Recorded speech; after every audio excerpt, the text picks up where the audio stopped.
Hey everyone, this is Rushlock, and this is War of the Visions, and we're going to look briefly at the formation category here. This is a menu and a setup that a lot of new players can easily overlook if it's not pointed out to them. Your first category here is Quest. This is pretty straightforward for your storyline content, your event content, anything that lets you take 5 characters and have a companion. This is where you're going to be setting those up. You're going to set up the characters, you're going to set up the gear, you're going to set up the espers and the vision cards. It might seem very straightforward, but when we move on to Duel, it's important to understand that these are separate teams. So if you set up a character over on this menu, you set them up again over here, gear is going to change, it's going to default to empty, slots will be empty. Just putting the character in is not going to be enough. You'll need to micromanage all the gear equips and all the gear slots. Multi is for when you do multiplayer from the far plane. When you do 4-player content or up to 4 players for one piece of content, you're all working together. You need to set this up separately as well. One of the newer ones is Guild Battle, and this is something that's very, very important, and that is to pay attention to attack party and defense party. You can toggle this back and forth. Doing so will show you who you'll be attacking with and who you'll be defending with. It may seem very simple, but it's important to use high sustain, high defense type characters on your defense party. This is not a good example, this is who I have here in place as placeholders.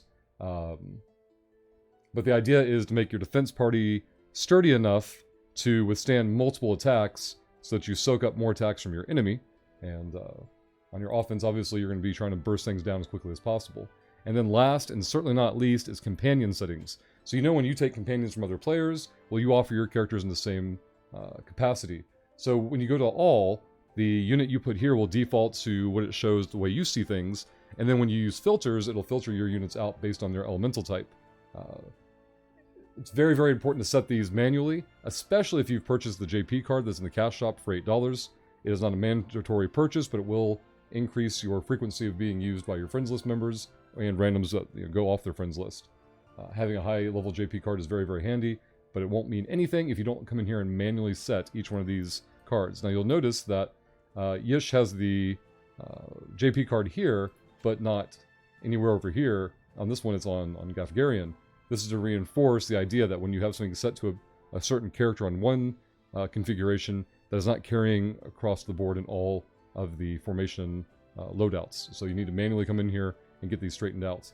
Again, you can find all of this from the menu, very first option, formation, above your units button.